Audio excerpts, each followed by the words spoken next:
नमस्कार विद्यार्थी मित्रांनो, मी प्राध्यापक धनंजय भाट, पलूस शिक्षण प्रसारक मंडळाचे कला वाणिज्य विज्ञान महाविद्यालय पलूस मराठी विभाग. विद्यार्थी मित्रांनो, आपण BA भाग 3च्या अभ्यासक्रमात अभ्यासपत्रिका 9वी जी आहे मध्ययुगीन मराठी वाङ्मयाचा इतिहास ती अभ्यासतोय. आणि या अभ्यासपत्रिकेअंतर्गत आपण जो आपला विभाग 2 आहे, हा मध्ययुगीन कालखंड इसवी सन 1200 ते 1300 यामध्ये जी वाङ्मय निर्मिती झाली त्या संदर्भात माहिती घेत होतो. यामध्ये आपण महानुभावीय जे वाङ्मय आहे त्या संदर्भात चर्चा करत असताना यापूर्वीच्या भागामध्ये आपण महानुभाव संप्रदाय त्याचा परिचय करून घेतला. महानुभाव संप्रदायाचा आचार धर्म तत्वज्ञान या संदर्भात माहिती घेतली आणि यानंतर पुढच्या भागामध्ये मग आपण यापूर्वी जे वाङ्मयीन सेवा आहे या पंथाची, या पंथानं जे मराठी वाङ्मयासाठी योगदान दिले त्या संदर्भात माहिती घेत असताना या पंथातील काही ग्रंथकार आणि त्यांनी जे ग्रंथ लिहिले त्या संदर्भात ओळख करून घेताना माहीम भट यांच्या आपण ग्रंथांचा आणि माहीम भटांचा परिचय करून घेतला. माहीम भटांचा लीळा चरित्र आणि श्री गोविंद प्रभू चरित्र हा ग्रंथ आपण पाहिला. हे महानुभावी यांचं गद्य वाङ्मय आपण पाहत होतो. आणि त्यानंतर जे गद्य वाङ्मयात आपल्याला पाहायचं आहे पुढे, तर त्यात केसोबास यांना केसी राजबास असंही म्हणतात. तर त्यांचे सूत्रपाठ आणि दृष्टांतपाठ हे गद्य ग्रंथ, त्यांचा परिचय आपल्याला करून घ्यायचा आहे. आणि त्यानंतर स्मृतिस्थळ या ग्रंथाविषयी आपल्याला माहिती घ्यायची आहे. स्मृतिस्थळ याचं कर्तृत्व केशवबासांकडे जात नाही, तर तो स्वतंत्र गद्य ग्रंथ चरित्र ग्रंथ आहे, तर त्याची आपण माहिती घेणार आहोत. तर आजच्या या आपल्या व्याख्यानाचा विषय जो आहे तो महानुभावी गद्य वाङ्मयात केशवबासांचं जे ग्रंथ आहेत त्या संदर्भात आपण माहिती घेणार आहोत. तर केशवबासांचे सूत्रपाठ आणि दृष्टांत पाठ असे 2 ग्रंथ, त्या संदर्भात आपण 2 भागामध्ये त्याची माहिती घेणार आहोत आणि नंतरच्या भागामध्ये स्मृतिस्थळाची माहिती घेणार. असे तर आपण पाहिलेलंच आहे की महानुभाव संप्रदाय हा भटमार्ग परमार्ग होता. चक्रधर स्वामी त्याचे संस्थापक होते आणि मग नंतरच्या काळात अनेक शिष्य चक्रधरांना भेटले आणि ते अतिशय विद्वान होते. त्यात ते माहीम भट जे विद्वान शिष्य त्यांना लाभले, त्यांनी लिहिलेलं लीळा चरित्र हा ग्रंथ आपण पाहिला. एकूणच महानुभाव वाङ्मयाचा ज्यावेळेला आपण विचार करतो त्यावेळेला महानुभावीय वाङ्मय हे पंथीय प्रसारासाठी आणि प्रचारासाठी झालं. त्याचबरोबर पंथीय भक्ती म्हणजे जे त्यांचे गुरुतुल्य अशा व्यक्ती आहेत, चक्रधर स्वामी, गोविंद प्रभू, श्री नागदेवाचार्य, यांची चरित्र लिहिताना त्यांच्यावरची गुरुभक्ती जी आहे, पंथीय निष्ठा जी आहे, या निष्ठेतून ही ग्रंथ निर्मिती झाली आणि तीही गद्य आणि पद्य अशा स्वरूपात झाली. ही ग्रंथ निर्मिती होत असताना यामध्ये आपल्याला वेगवेगळे प्रकार त्यांनी हाताळलेले पाहायला मिळतात. काव्य आहे, भाष्य ग्रंथ आहेत, टीका ग्रंथ यामध्ये दिसतात, आख्यानपर काव्य दिसतं आणि त्याचबरोबर स्थलवर्णन, व्यक्ती महात्म्य, चक्रधरांची जी सूत्र आहेत त्याची सूत्रपाठ, या मूर्ती प्रकार, दृष्टांतपाठ असे चक्रधरांनी जे दृष्टांत सांगितले त्या दृष्टांताचे ग्रंथ, दृष्टांतपाठ असे अनेक ग्रंथ आपल्याला म्हणजे ह्या वेगवेगळ्या प्रकारानं रचना या पंथामध्ये झालेली आपल्याला पाहायला मिळते. महानुभावांचं जे ग्रंथ आहेत हे सांप्रदायिक स्वरूपाचे असल्यामुळे त्यात आपल्याला भक्ती आणि पंथाचं आचारधर्म आणि तत्वज्ञान हे अधिक पाहायला मिळतं. त्याचबरोबर हे ग्रंथ निर्मिती होताना त्याचं स्वरूप जर बघितलं तर पहिल्यांदा संकलन केलेलं आहे, संग्रह केलेला आहे, नंतर त्याचं संपादन, पुन्हा त्याचा विशिष्ट योग्य अर्थ निर्णयन करण्याचा प्रकार, म्हणजे अर्थनिर्णय करूनच मग हे ग्रंथ सिद्ध झालेले आहेत. त्यामुळे एक शास्त्रीय बैठक अशा स्वरूपाचे हे ग्रंथ आपल्याला पाहायला मिळतात. आपण आतापर्यंत जे ग्रंथ बघितले माहीम भट्टांनी लिहिलेले लीळा चरित्र आणि श्री गोविंद प्रभूचे, म्हणजे हे चरित्र ग्रंथ आहेत. असे अनेक त्या चरित्र ग्रंथ या पंथीय निष्ठेतून निर्माण झालेले आहेत. तर त्याचबरोबर मग हे केशोबासांचे सूत्रपाठ आणि दृष्टांतपाठ हे ग्रंथ आहेत. याशिवाय केशोबासांनी रत्नमाला स्तोत्र हा एक ग्रंथ लिहिलेला आहे. त्याचबरोबर मूर्तिप्रकाश हाही ग्रंथ लिहिला. मूर्तिप्रकाश जो ग्रंथ आहे तो पद्यात आहे आणि रत्नमाला स्तोत्र हा ग्रंथ म्हणजे लीळा चरित्राचं संस्कृतमध्ये केलेला अनुवाद आहे. तर अशी ग्रंथ निर्मिती केशोबासांच्या नावावरती आपल्याला दिसते. आपल्याला अभ्यासक्रमामध्ये सूत्रपाठ आणि दृष्टांतपाठ या 2 ग्रंथांचा उल्लेख झालेला आहे. त्यामुळे आपण केशोबासांचे हे 2 ग्रंथ आपण अभ्यासणार आहोत.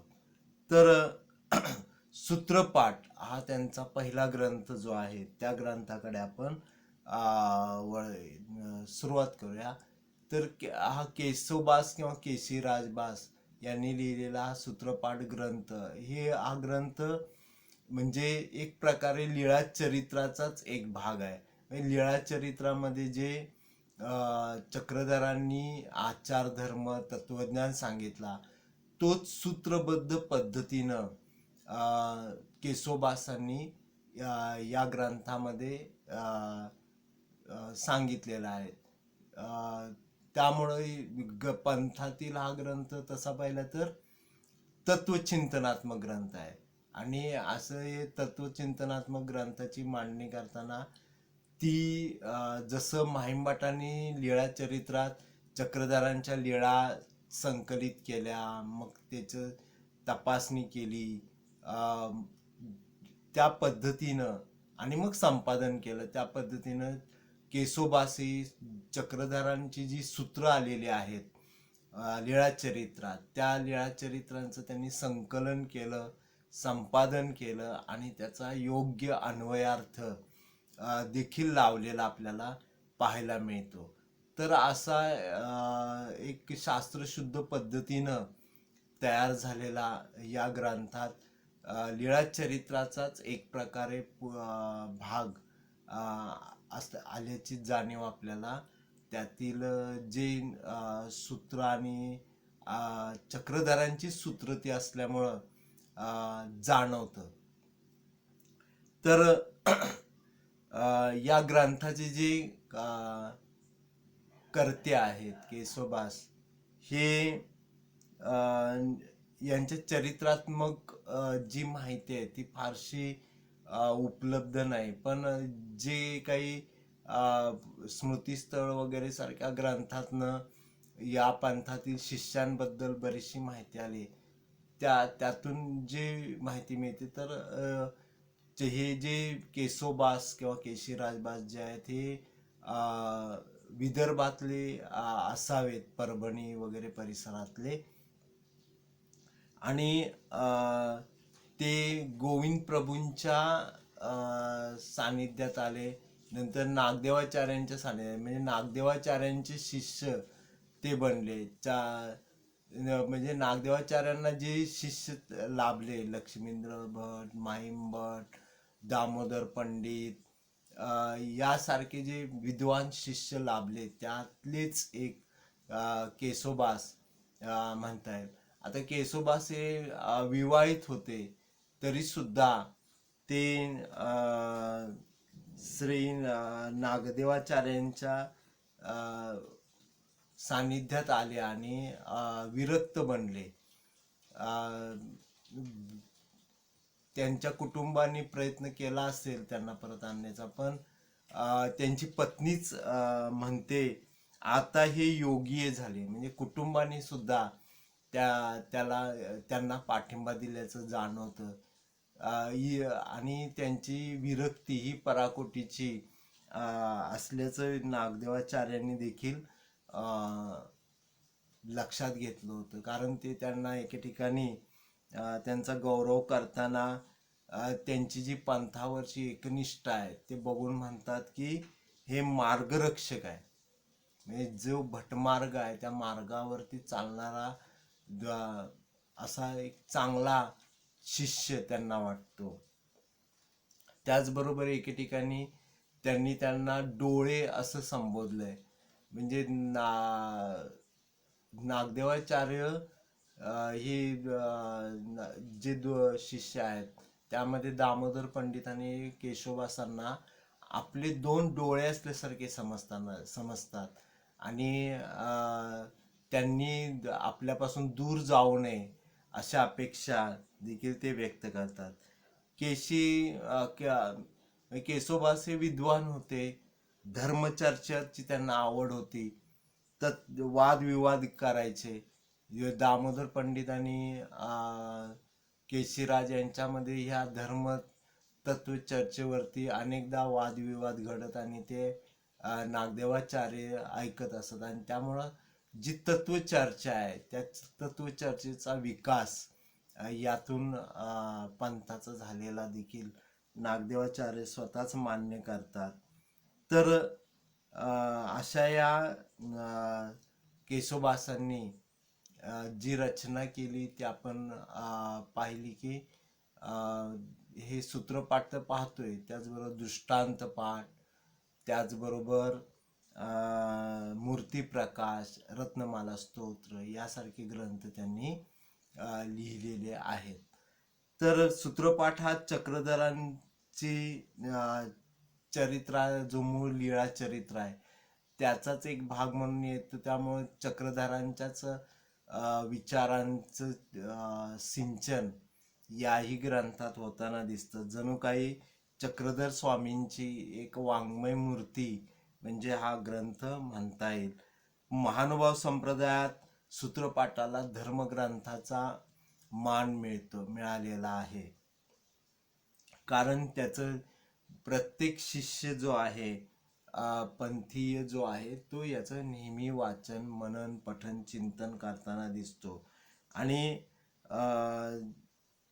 चक्रधरांचेच जे श्रुती आहेत, चक्रधरांची वचनं, तीच या ग्रंथामध्ये आलेल्या आहेत.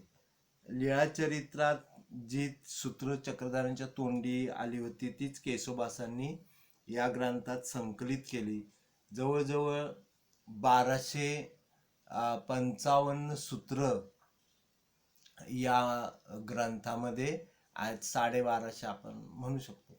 तर 1255 सूत्र यांचं संकलन, पुन्हा त्याचं संपादन, त्याचे अर्थ निर्णयन, असं सगळं काम केशोबासांनी या ग्रंथात केलेलं आहे. आणि त्यात पंथाचंच आचारधर्म आणि तत्वज्ञान आल्यामुळं जो पंथाचा तत्वज्ञानाचा पाया आहे तो या ग्रंथामध्ये पक्का झालेला आहे. आता आपल्याला हा ग्रंथ तत्वज्ञानाचा असला तरी तो वाङ्मयदृष्ट्या कसा महत्वाचा आहे ते आपण फक्त लक्षात घ्यावं. छोटी छोटी वाक्य यामध्ये येतात. पंथाचा जे आचारधर्म म्हणजे विहार, भक्ती, पुन्हा आचरण या संदर्भात जे नियम होते ते पुन्हा येताना इथं दिसतात आणि ती चक्रधरांनी ते सगळं सांगितलेलं आहे. तर त्याचा विचार या ठिकाणी केलेला आपल्याला दिसतो. म्हणजे बऱ्याचशा वेळेला आपण जशी सुभाषितात्मकता आपण वाक्य वापरतो. काही संत वचनानं जसं सुभाषिताचं रूप आपण दिलेलं आहे किंवा झालेलं आहे, सुविचाराचं रूप दिलेलं आहे, तसंच ही चक्रधरांची जी सूत्र आहेत ही सुद्धा सुविचाराचं रूप घेताना दिसतात. तर ते उदाहरणार्थ आपण बघितलं तर बघा की संसार भणिजे हा दीर्घ स्वप्नुगा, संसार हे एक मोठं स्वप्न असल्यासारखं ते म्हणताना दिसतात. प्राणासी आहारू द्यावा द्रव्य अस्तित्वे माजविते, म्हणजे आपण मोह जर पकडला धनसंपत्तीचा तर ते आपलं अस्तित्व शून्य करून टाकतात. धड तुटले याही जीवे परमेश्वरा ते न सोडावे, म्हणजे आपण परमेश्वराची इतकी भक्ती करावी की आपल्याला जीवावर जरी बेतलं तरी आपण भक्ती तुटता कामा नये. अशी गुरुभक्ती पराकोटीची पंथात इथल्या शिष्यांमध्ये सुद्धा या असलेली आपल्याला दिसते. तर असा हा ग्रंथ जो आहे तोही इथे लक्षात घेतला तर आपल्याला काही गोष्टी या ठिकाणी लक्षात येतील. काय एके ठिकाणी ते म्हणतात की ज्ञाने विन वैराग्य ते काही करावे बापया, म्हणजे आपले ज्ञान वैराग्याच्या जोडीनं ज्ञान पण असलं पाहिजे. तर ज्ञानाचं महत्व सुद्धा ते सांगताना दिसतात. प्रीती विको होई जे, म्हणजे प्रेम अतिप्रेम हे एखाद्या विषासारखं असतं, यासारखी वाक्य या ठिकाणी येतात. घर न निवडता भिक्षा कीजे, म्हणजे जे भिक्षा मागणारे आपले जे शिष्य आहेत भिक्षुक, त्यांनी भिक्षा मागताना घर निवडू नये, हे आचार धर्मच आहे. जो विहार करताना एका झाडाखाली बसू नये, एका गावात जाऊ नये, आपल्या कुटुंबाकडे घर नातेवाईक यांच्याकडे जाऊ नये, एका घरात तो भिक्षा माग त्या घरात त्या गल्लीत जाऊ नये, ज्या घराला तोरण बांधले तिथे भिक्षा मागायला जाऊ नये, असे काही जे आचार धर्माचे नियम होते ते इथं आले. तेच पंथाचं तत्वज्ञानाचा भाग म्हणून इथे पाळले गेलेले आहेत आणि ते इथे येताना दिसतात. तर ही जी सूत्र आलेली आहेत, ही सूत्र म्हणजे जणू चक्रधरांचं तत्वज्ञान आहे आणि त्याचा प्रभाव जो आहे तो पंथावरचा या ग्रंथातून दिसतो. त्यामुळं हा ग्रंथ म्हणजे जी ग्रंथ निर्मिती लीळाचरित्रानंतर पुढे झाली तर त्या सगळ्या ग्रंथाचा पायाभरणी जी म्हणू आपण ती या ग्रंथामुळं झालेली आहे.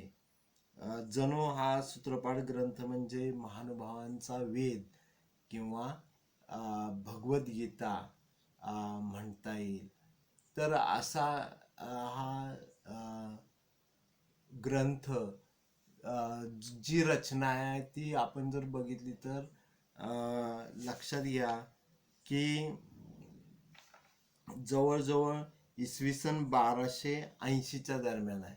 आता 1280च्या दरम्यान जर ग्रंथरचना बघितली तर आपण ज्ञानेश्वरी म्हणजे लीळाचरित्र तर अगोदरच निर्मिती झाले, पण ज्ञानेश्वरीची रचना आणि ह्या ग्रंथाची रचना समकालीन असल्या असं आहे असं आपण म्हणू शकतो. कारण शके 1212 ज्ञानेश्वरी, म्हणजे शके 1212ला ज्ञानेश्वरीची रचना झाली आणि बरोबर त्यानंतर म्हणजे इसवी सन 1280 आणि याही ग्रंथाची रचना इसवी सन 1280 असल्याचं आपल्याला म्हणजे ज्ञानेश्वरी 1288 मध्ये जर घेतली तर 1290 आणि हे 1280 म्हणजे जवळच या दोन्ही ग्रंथांची निर्मिती समकालीन आपल्याला